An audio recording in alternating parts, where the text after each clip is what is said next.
On va se tourner vers la salle parce que vous savez, la salle, elle lit beaucoup Internet, elle a souvent des idées formidables. Donc on va un peu regarder. On vous rappelle, comme je le fais chaque année, que nous ne donnons pas ici de diagnostic, de consultation. Donc on est obligé de répondre d'une manière un peu générale aux questions que vous allez poser. Alors on va faire un coup devant, un coup derrière. Comme ça va être simple. La 4 pour démarrer et j'irai derrière ensuite.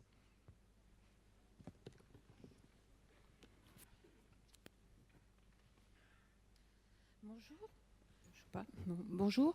J'ai mon mari qui a été atteint de la maladie de Parkinson à 54 ans, qui a fait une belle plongée au niveau dépression et au niveau poids, puisqu'il a perdu 10 kilos en un mois. La dépression a tenu 6 mois.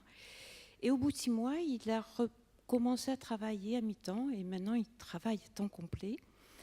Nous faisons les footings ensemble. Quelquefois, je le force peut-être un peu trop, puisque dimanche dernier, nous avons fait jusqu'à 6-7 km. Vous n'avez pas fait le marathon de Paris? Non, non, absolument pas. Et en fait, j'ai lu dans une revue qui est parue à hors-série, Tout savoir ou tout guider sur le cerveau, ou le meilleur guide sur le cerveau, édité par Le Point, comme quoi certaines neurones pouvaient se régénérer.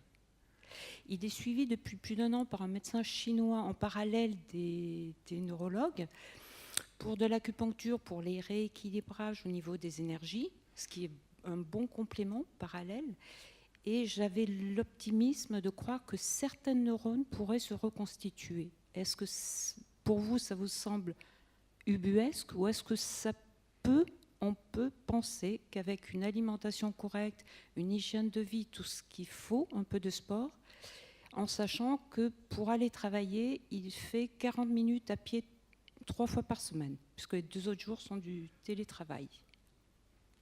C'est vrai qu'il y avait un dogme il y a une vingtaine d'années qui était de dire les cellules nerveuses, c'est des cellules qui ne se régénèrent pas. On a son stock à la naissance et c'est fini. Et dans les découvertes qui ont été faites ces dernières années, on a pu montrer qu'il y a effectivement ce qu'on appelle des cellules qui peuvent se régénérer dans le cerveau. Il y en a quelques-unes dont on ne connaît pas encore d'ailleurs précisément la fonction. Est-ce qu'elles ont des rôles justement pour essayer de réparer un cerveau qui est abîmé à l'occasion d'un accident vasculaire, à l'occasion d'une maladie neurodégénérative? Mais en tout cas, ces cellules ont des capacités de régénérescence. C'est tout aussi l'ouverture de l'utilisation de ces fameuses cellules souches, c'est-à-dire qu'on peut récupérer dans l'organisme des cellules suffisamment primitives pour, sous certaines conditions, les retransformer à nouveau en cellules. Est-ce que ça sera des solutions thérapeutiques utiles? Aujourd'hui, on est encore loin de le savoir avec certitude. Ce qui est de tout ce qui est des méthodes qui peuvent accompagner, comme l'acupuncture, comme d'autres types de médecine parallèle, peuvent être tout à fait utiles et intéressantes pour les patients. Sur l'acupuncture, sur la douleur, par exemple, ça a clairement fait la preuve de son efficacité. Nous, au bloc opératoire, on utilise l'acupuncture pour aider. Après, être en bonne condition physique, Valérie Frex le disait tout à l'heure, il y a de bonnes démonstrations expérimentales que ça améliore le fonctionnement cérébral, ça réduit le stress oxydatif, ça améliore la santé de ses vaisseaux et tout ça, c'est bon pour le Parkinson. Donc, je prolonge la question. La régénération, ça veut dire avec des cellules qui sont en bon état, qui ne sont pas malades? C'est des cellules primitives qui... On ne sait pas exactement quelle est leur finalité. On peut les détecter dans le cerveau et savoir qu'elles existent. Après, à quoi elles servent, c'est très difficile de le comprendre. Donc, il y a des modèles expérimentaux qui cherchent question à l'explorer. en haut, je vais me fier aux écriteaux. Là, 2, vous avez une question disponible. Alors, allons-y. Oui, bonjour, j'enchaîne sur votre... justement, j'avais une question sur les cellules souches. Moi, je suis accompagnant, enfin accompagnant, c'est pas vraiment le bon mot. Je suis portant, je suis vivant, avec quelqu'un qui vit. On va aussi lancer un avec la maladie. concours pour savoir ce qu'il faut dire. Un président pour l'année prochaine. Alors, sur les cellules souches, puisqu'on est sur la recherche, est-ce qu'il y a des études qui sont faites avec les IPS? Première question. Deuxième question, est-ce que vous envisagez éventuellement des modèles à partir de cellules embryonnaires d'origine animale, et je ne pense pas à la souris. Donc ça veut dire sortir un peu des schémas classiques de recherche. Et troisième question qui concerne un petit peu ce qu'on a vu avec l'intestin, avec le professeur Claude Muszkanski, qui fait des implantations au niveau des intestins. Est-ce qu'il y a des pistes de recherche dans ce cadre? Ok, IPS d'abord. Professeur En fait, Danier. il y a peut-être un concept général qu'il faut avoir sur ces greffes de cellules. C'est-à-dire qu'il y a plein de sources cellulaires potentielles, des cellules qu'on peut plus ou moins modifier sur le plan technologique. Et c'est vrai qu'au laboratoire, vous pouvez prendre différentes cellules, les transformer, y compris des cellules d'origine animale. On avait travaillé, nous à Nantes, dans un laboratoire sur des cellules d'origine porcine, parce que le porc est ce qui est le plus proche de l'humain sur le plan immunologique. Et du coup, c'est des cellules qui peuvent être intéressantes pour être greffées, ce qu'on appelle la xénogreffe. Le problème de fond, c'est que le système à dopamine, il faut bien avoir en tête que quand il s'est construit dans mon cerveau, dans votre cerveau, il s'est mis en place au cours de la vie embryonnaire, donc quand on était dans le ventre de sa mère, et il s'est mis en place de façon très compliquée avec toute une interaction entre son environnement, de cellules gliales, d'autres cellules nerveuses, il s'est connecté, et tout ça a mis beaucoup de temps, c'est très compliqué, et d'imaginer que juste aller réimplanter des cellules primitives ou des cellules même qu'on a transformées en cellules à dopamine va tout résoudre, c'est un peu illusoire. L'image que donne mon maître Agide, c'est il y a une bombe qui est arrivée au milieu de Paris, qui a tout détruit. C'est pas d'aller remettre des pavés ou du béton comme ça que Paris va se reconstruire. Paris s'est construit après par des siècles et des siècles. Donc dans le cerveau, c'est un petit peu pareil. Donc ça peut être intéressant de rapporter des cellules qui produisent de la dopamine. Et par exemple, on avait parlé l'an dernier de ce qu'avait fait l'équipe du professeur Palfi, d'aller transformer des cellules du cerveau pour leur donner la capacité de produire de la dopamine. Donc ça permet d'avoir une production in situ de dopamine. Ça ne résout pas tout dans la maladie. Donc il faut se méfier des schémas trop naïfs parce que parfois certains esprits malveillants en profitent. Et c'est vrai qu'on peut trouver des cliniques qui vous proposent de vous prélever un peu de moelle osseuse, de transformer vos cellules et de vous les réinjecter en vous promettant monts et merveilles, en prélevant surtout au passage quelques dizaines de milliers d'euros. Mais les résultats n'est pas garanti. Alors, implantation intestin, professeur Derkinderen.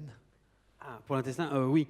Alors, il y a des travaux qui ont été menés pour certaines maladies digestives, et comme disait monsieur, des maladies digestives pour lesquelles il y a moins de neurones digestifs qui sont présents. Donc, bien sûr, les gens souhaitent aussi proposer une stratégie où on va greffer des neurones pour remplacer ceux qui manquent. Alors, déjà que c'est compliqué pour les maladies qui sont purement digestives, c'est-à-dire que ça reste quand même de la recherche et que l'efficacité n'est pas prouvée. Quand vous voyez, il y a des maladies développementales pour lesquelles on manque de neurones digestifs et c'est encore de la recherche. Pour le Parkinson, je ne dis pas que c'est bon, mais comme ça me paraît difficile de franchir le cap parce que la maladie est encore plus complexe. Certes, l'intestin est touché, mais on peut très bien imaginer que le fait de réparer un tout petit peu...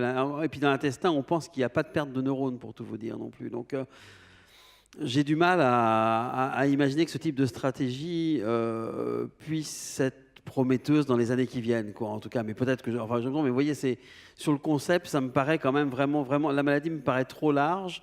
On a déjà du mal à gérer ce qui est purement digestif, une maladie qui va toucher l'ensemble des systèmes nerveux périphériques, donc en dehors du cerveau, plus le cerveau, juste avec une approche intestinale, j'ai un peu de mal à l'envisager. Alors, cellules embryonnaires animales, je crois que c'était la deuxième question. Il y a effectivement pas mal de travaux qui ont été faits avec des cellules embryonnaires dans l'équipe de Mohamed Jaber à Poitiers, par exemple, c'est assez convaincant au niveau de ces modèles-là. Le problème étant que, par exemple, quand on réimplante ces cellules au niveau de la structure cible, ça ne peut pas se développer de manière efficace parce que ce n'est pas à l'endroit où sont les neurones à dopamine.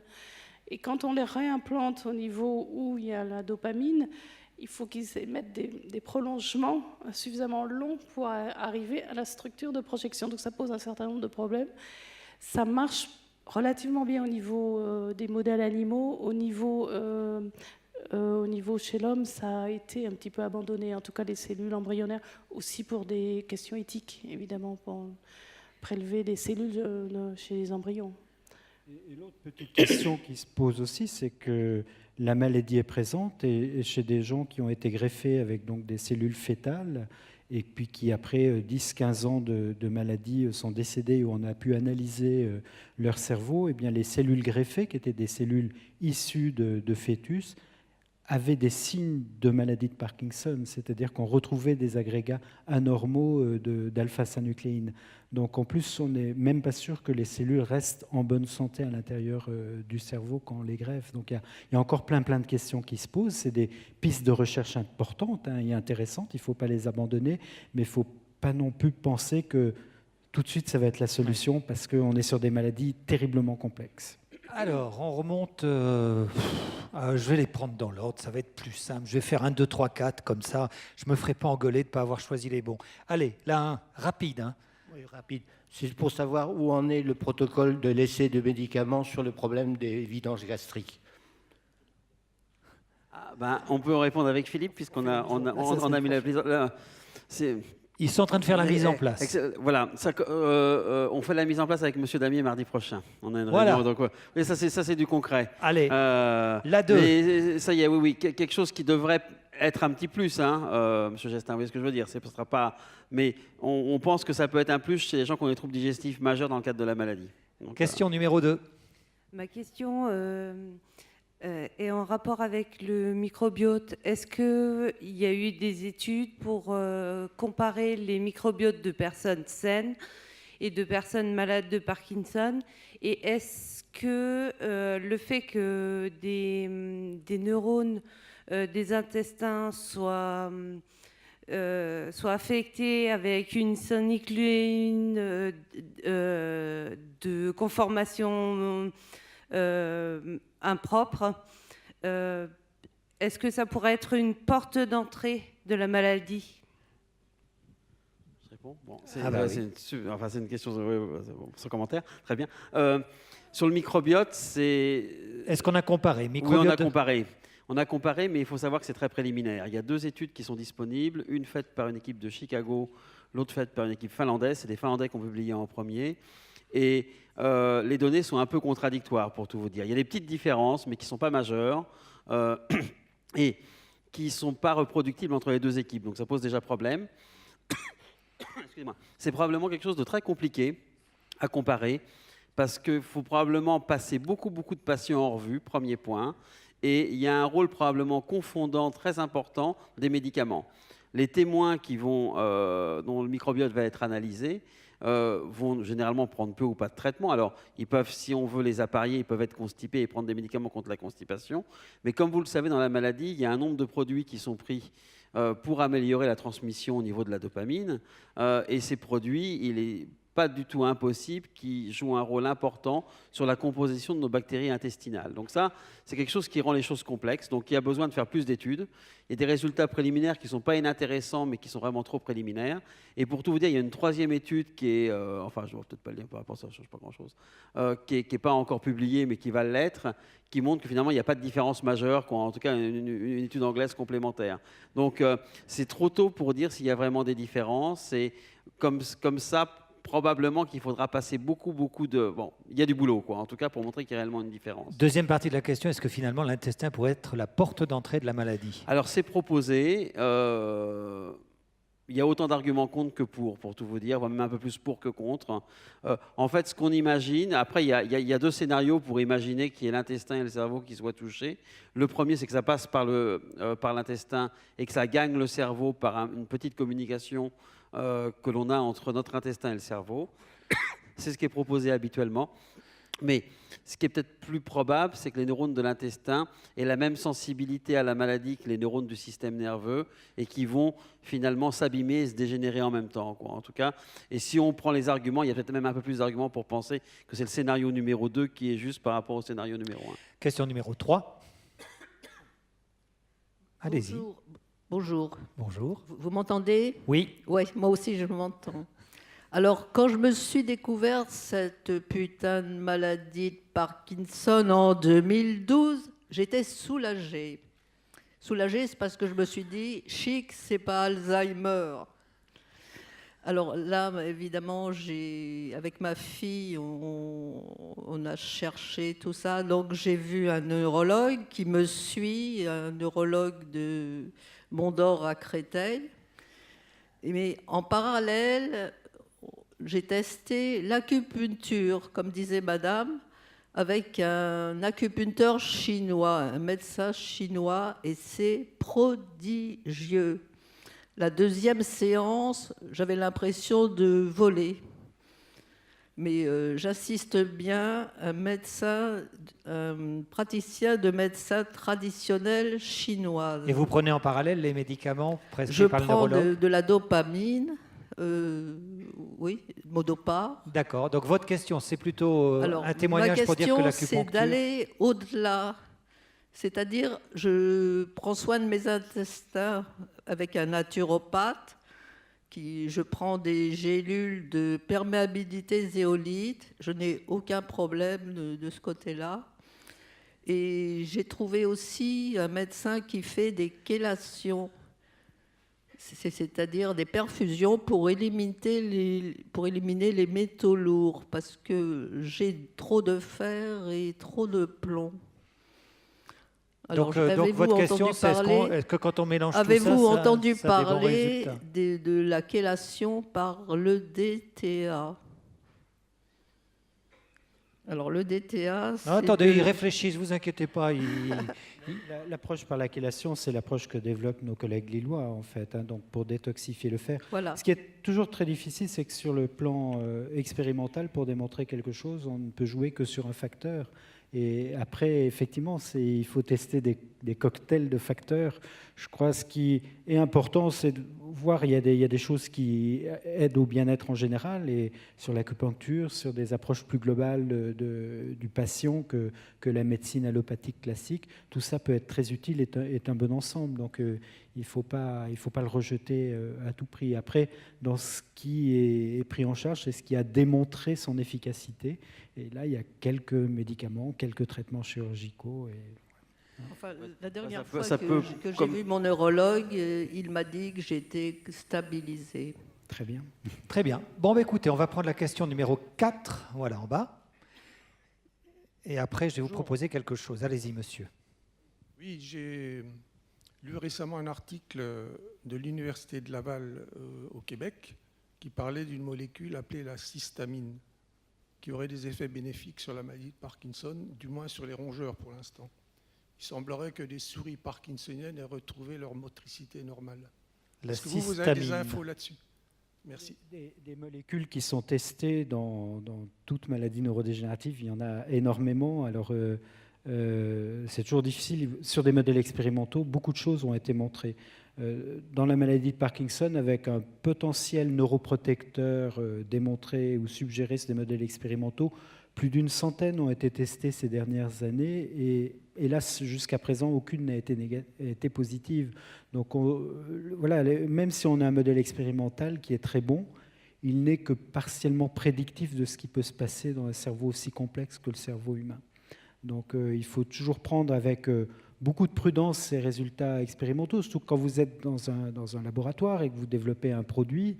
Vous avez des résultats encourageants, il faut obtenir des financements et du coup, il faut montrer que ça a un intérêt potentiel. Et puis, bon, le chercheur, il travaille aussi dans des sciences biomédicales pour faire avancer les choses, pour faire avancer les traitements. Donc, la conclusion va toujours être de dire c'est encourageant pour telle ou telle maladie, mais avant d'arriver à ce que ce soit réellement intéressant pour le patient, il y a pas mal d'années, comme l'a dit Marianne, hein, des résultats encourageants sur son marqueur sur le glutamate en 2002 et juste depuis un an, les premiers essais thérapeutiques. Donc la cystamine encourageant. Après, il faudra voir si les résultats se confirment, si d'autres équipes le retrouvent, parce que ça, c'est un point très important. Hein. Une équipe qui publie quelque chose, c'est potentiellement intéressant, mais il est important qu'il y ait plusieurs équipes de par le monde qui reproduisent le résultat. Et c'est souvent ce qui manque dans la recherche. Vous pouvez faire un scoop, hein, et actuellement on aime beaucoup le buzz, le scoop, mais il faut que d'autres équipes soient capables de reproduire. Et en fait, quand on regarde ce qui est vraiment reproduit, c'est pas si fréquent.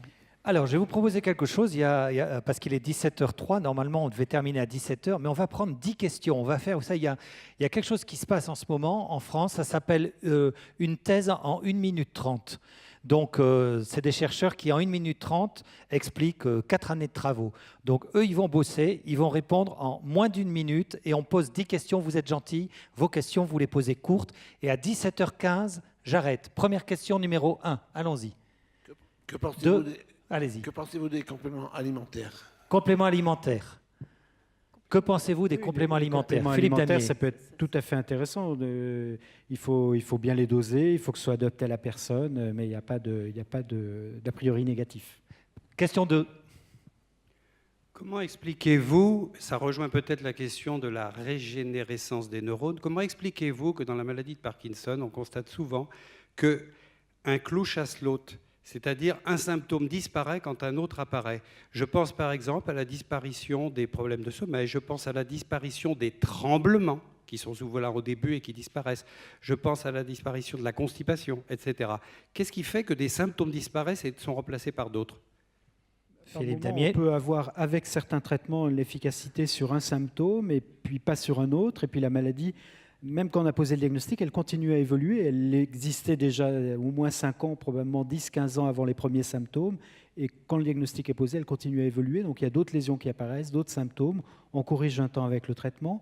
On peut induire aussi des symptômes avec nos médicaments. Par exemple, la dopa qui peut créer des mouvements anormaux. Donc tout ça est très très compliqué. Et c'est pour ça qu'il y a des centres experts, entre guillemets, pour essayer d'y voir un peu plus clair et guider au mieux le traitement. Marianne. Oui, enfin, ce que Philippe avait dit aussi, il y a plusieurs systèmes qui sont touchés en parallèle ou de manière progressive. Donc, les symptômes associés à un système de neurotransmission, que ce soit la sérotonine qui joue sur l'anxiété, peut apparaître à un moment donné, et ceux qui agissent, qui sont transmis par la dopamine aussi, à d'autres moments, ils peuvent être différents. Question numéro 3. Oui, bonjour. Vous avez parlé tout à l'heure de la mantadine, et puis j'ai pas vu la conclusion. Je voulais savoir. J'en dis un petit mot.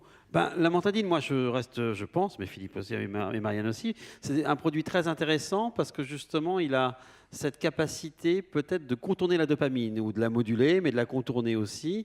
Et c'est probablement une piste de recherche là aussi intéressante puisque il y a pas mal de labos, dont celui de Marianne, qui se sont intéressés. En fait, ça joue sur le glutamate, et le glutamate joue grosso modo sur 3 types de serrures, 3 types de récepteurs.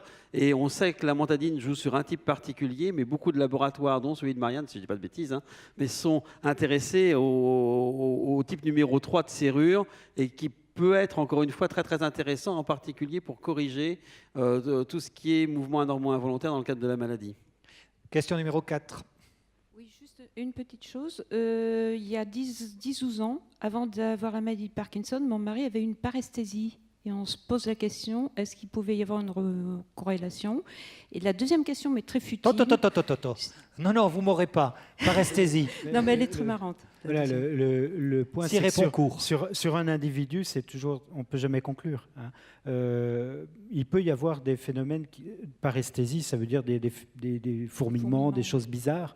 Ça peut être le fait d'une rigidité qui commence à s'installer, ou ça pouvait être aussi simplement le hasard. C'est-à-dire qu'on a pratiquement tous eu à un moment ou à un autre des paresthésies. Bon, peut-être bien que oui, voilà. peut-être bien que non. Deuxième question rapide. Deuxième question, c'est juste, tout à l'heure on a parlé, pas d'émotion.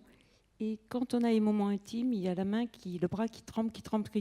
Pourtant, il y a bien du plaisir. Alors il faut qu'on m'explique comment je peux, au moment des rapports sexuels ou autres, dans ces instants-là, apaiser le trop-plein d'émotions, alors que c'est contradictoire avec la notion de plaisir. Oui, c'est-à-dire qu'il y a souvent dans cette maladie une difficulté de contrôle des émotions qui vont être, comme vous le disiez, exacerbées. Je crois qu'il y a des techniques là aussi non médicamenteuses qui peuvent être utiles. On a parlé tout à l'heure de sophrologie. Des approches comme la méditation, comme l'auto-hypnose peuvent être des voies intéressantes pour justement arriver à mieux contrôler ses émotions, à contrôler sa respiration. Voilà. Donc ça peut être des pistes, il faut trouver celle qui convient. Question numéro 1. Oui, je suis parkinsonienne. Je suis traitée au Modopar, au Stélévox et au Montadix tous les 2 heures. Et que pensez-vous du nouveau traitement à la nicotine, suivi par un neurologue de Henri Mondor? Voilà, c'est les neurotransmetteurs dont on parlait tout à l'heure. Alors Allez, après, c'est un traitement dont on je parle demanderai aux énormément. questions de monter un peu dans la salle. Il y a 2 bras qui se lèvent. C'est un traitement dont on a parlé par rapport aux stratégies, vous voyez, qui sont de donner autre chose que des précurseurs de la dopamine ou des médicaments qui marchent sur la dopamine. C'est potentiellement très intéressant, puisque c'est une cible qui est évoquée depuis des années. Ensuite, comme le soulignait M. Damier, c'est important que ce soit validé à terme par une étude où on montre que c'est plus efficace que le placebo, quoi, vous voyez, sur l'ensemble. Mais en effet, les gens de Raymond d'Or font ce protocole et c'est assez remarquable sur le fond. Et Philippe, juste ajouter donc, sur cette étude donc, qui a été faite par nos collègues d'Henri Mondor, les résultats devraient être annoncés en juin prochain au congrès de mouvements anormaux qui se tiendra à Berlin. Voilà, je prends donc, la question 2 et la question 3, et la 2 et la 3, vous montrez, ah, voilà, la 4 y est montée, très bien, la 2, allons-y, c'est le tiercé. Bonjour, ma mère est atteinte de la maladie de Parkinson depuis 6 ans et sa question c'était de savoir, une fois qu'on a atteint le taux maximum de dopamine médicamenteux, vis-à-vis du phénomène d'habituation, quels sont les effets et comment les retarder? C'est un peu plus compliqué. En fait, il n'y a pas tellement de taux maximal qu'on atteint. On n'augmente pas en permanence les doses. En fait, ce que je dirais, c'est que le traitement devient plus compliqué avec l'évolution de la maladie. Pour faire simple, quand on donne de la dopa, donc qui va se transformer en dopamine dans le cerveau, en début de maladie, elle est stockée par le cerveau et le cerveau se débrouille pour la libérer quand le patient en a besoin.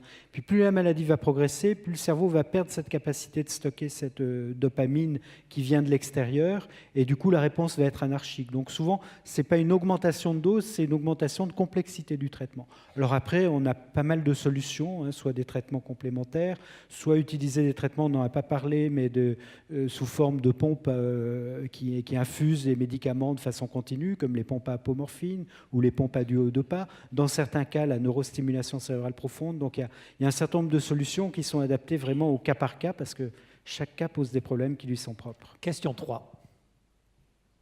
Oui, bonjour. On entend? Je suis parkinsonienne depuis 12 ans et je voulais poser 2 petites questions. La première, c'est pourquoi on ne fait pas venir les Ritari en France. Pourquoi il y a tant de difficultés à faire venir un traitement qui a eu ses preuves? Vous avez bien dit Ritaline? Non, Ritari. Ritaline? Non, Ritari. Ritari. À première vue, c'est un traitement que personne ne connaît ici. C'est le médicament qui est aux États-Unis qui est sous forme de libération prolongée et apparemment ça fait gagner au moins 1 heure entre les pauses de... Bon, et on ne peut pas vous répondre. Deuxième question. Deuxième Désolé. Question. D'accord. Deuxième question, c'est, au bout de 12 ans, ce qui me gêne le plus dans mes symptômes, c'est les crises d'angoisse qui arrivent.